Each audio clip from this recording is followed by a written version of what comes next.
Welcome back to Tipsy Whiskey Shenanigans.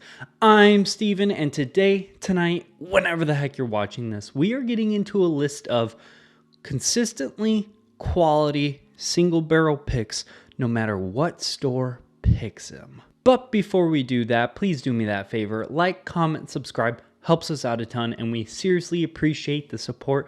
But let's get into this. So, what do I mean by consistently good single barrel picks, no matter who picks them? It's just kind of what bottles do I find every single freaking time I try a single barrel pick. They are great. Some are bad. Some are bad. Like a bottle I've been crushing on recently, Wilderness Trail.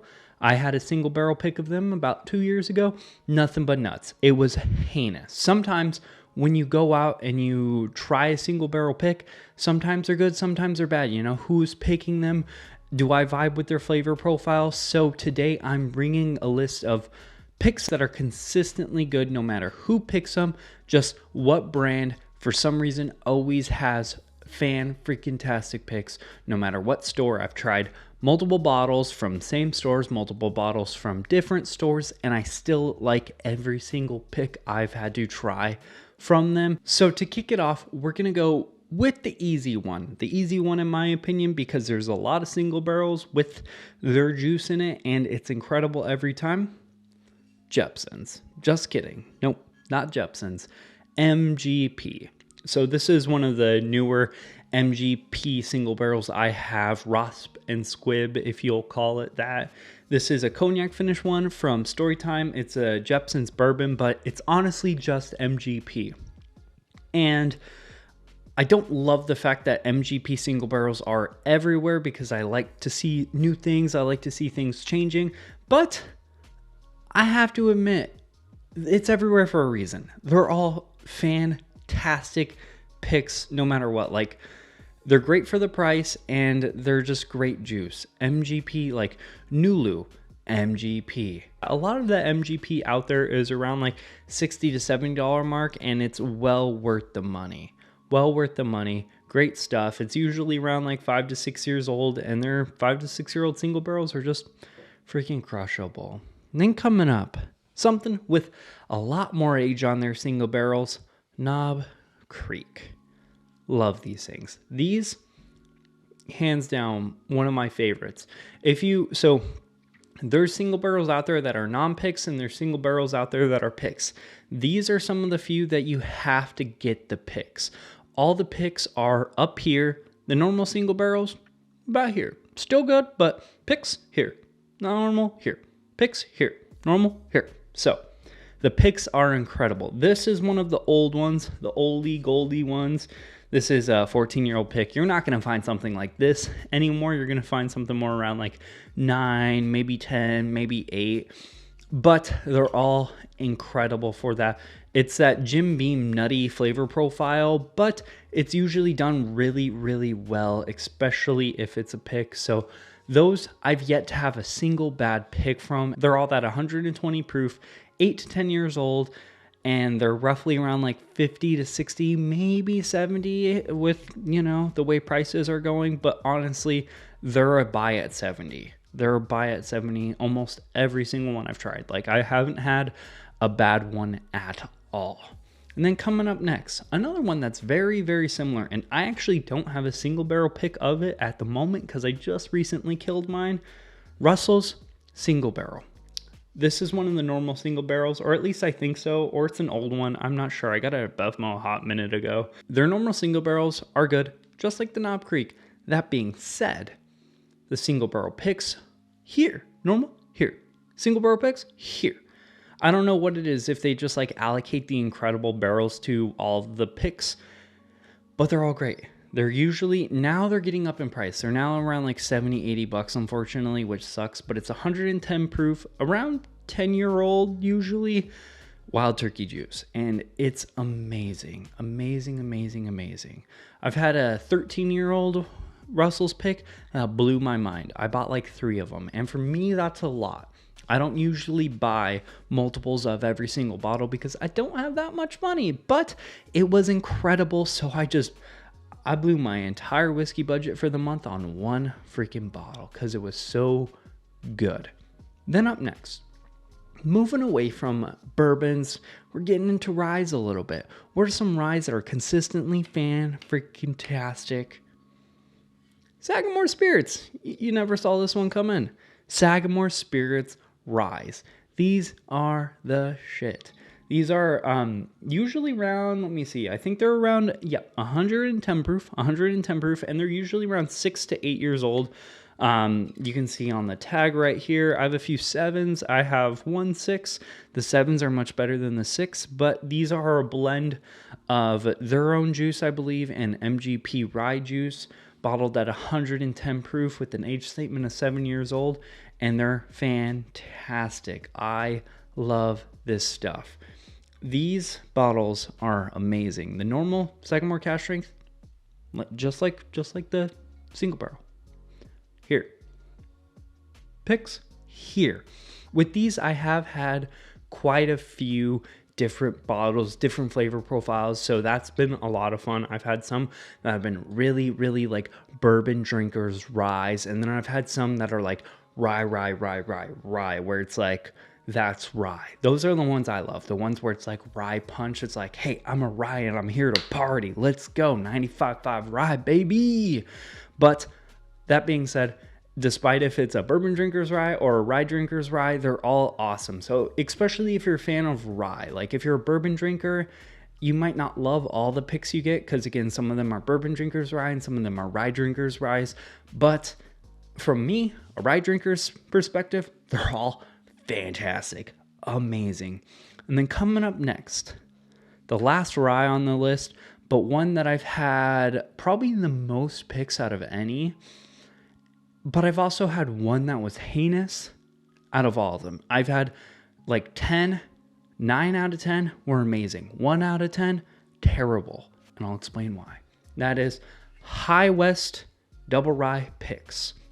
You can also sub Rendezvous Rye Picks in here too if you're, well, like if you can find one. But these are amazing. They're usually red wine finished, and those are all incredible. If they're wine finished, finish it in like literally anything. I've had, this one is a PX Sherry, so it's not even wine finished. But I've had some amazing ones of these. And I also had a peated Scotch one. Not good at all. Not good. So that being said, these are all amazing. If you find something that's like sherry, cognac, red wine finish, don't hesitate.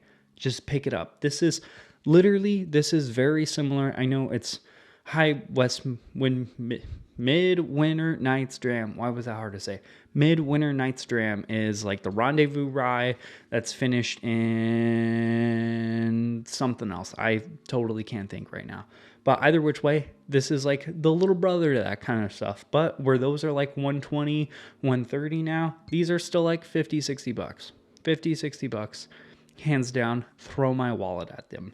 They're usually, I believe, they're usually around like 50%, 49% ABV from my experience, but they're all worth it so much. There's something really, really nice about these ones in particular because all of the picks are finished.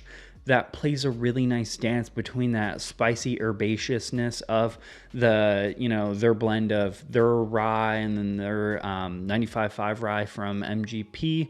And then they finish it and stuff. So it plays this nice dance of like spicy, but then also whatever you finish it in, like, red wine, sweetness. So rum, I bet a rum finished High West would be fantastic. Haven't had one of those, but all of them are amazing.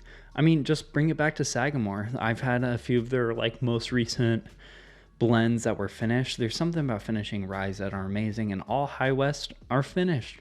Incredible. Freaking awesome. I love those things. And then, second to last, but not second to last, Stranahan's single barrels. These I truly enjoy. I don't know the availability on these because they are from Colorado and I'm in Arizona, so it's like relatively close, but these are awesome. Freaking awesome. I think the single barrels are like 50 to 60 bucks, like 55, 60 bucks, and their cask strength American single malts. Name one other cask strength single malt, single barrel, that is 50 to 60 bucks. You cannot, not one that's like quality, because they're all consistent, they're all great, they're all fantastic. I mean, again, single barrels, different flavor profiles. You're gonna get one that's a little bit more like fruity, one that's a little bit more malty. It's just the way the cookie crumbles with that. That being said, all American single malts that are at cask strength are like around like $100. This stuff's like 50 to 60 bucks, and they're all awesome. And the cask strength stuff is like, it's like 110, 115 usually. So it's great sip and proof at that. Or for me, it's great sip and proof. Again, I'm a little bit of a proof whore, but I enjoy the heck out of these, and they're fantastic. I, again, don't know their availability, but they're like the value single barrel American single malt. It's a very approachable single malt. Like if you're looking to get into an American single malt, try out Stranahan's. And if you can, especially if you're like me and you're a proof whore, the normal one just ain't gonna cut it. It's like 43% ABV. Get a single barrel. Single barrel, the normal one's like 45 bucks. Single barrel's like 55. Get the single barrel. You'll thank yourself, because they're all great no matter what. I mean, I've had like 4 or 5, and they're all consistently good. And from different stores like Total Wine, some of my local mom and pop shops. They're awesome. And then last but not least, one that unfortunately availability is just in Arizona, but had to add it, Del Bach. These are awesome shit. So these are American single malts from Tucson, Arizona, and they're incredible. Southwest aging on an American single malt is really, really good. And I've tried about, I think, like 8 at this moment, because these are really easy for us to come by here. It's just, unfortunately, availability. You're not going to get it outside of Arizona, but these are awesome. They have non-smoked ones and smoked ones. I prefer the smoked ones, but this is a non-smoked one, and I really enjoy them. They're all around like 60% ABV. The only unfortunate thing is they are around $100, but again, that's just the market of cask strength American single malts. But they're awesome. So if you're in like the Arizona area, or you're close enough to make a trip, I strongly encourage you to pick one up when you're passing by. Or, if you live here, and, why are you not drinking them already? But that has been my list of single barrel picks that are consistently good, no matter who picks them, no matter what store you find them at, no matter what they are. I found that these are always incredible, no matter what. Leave a comment down below. What is some of your favorite go-to picks? Like, this is obviously my opinion. That's what I do here. I share my opinion. I can't really share anyone else's opinion. So leave a comment down below. Let me know, what are some of the single barrels you find that are almost always incredible? Did you like my list? Is there something you would have added, something you would have taken away? Let me know down below. Also, please do us a favor, like, subscribe, helps us out a ton. Appreciate the support. Also, check out the Facebook, Instagram, and the Patreon. The links for all that stuff are down there below.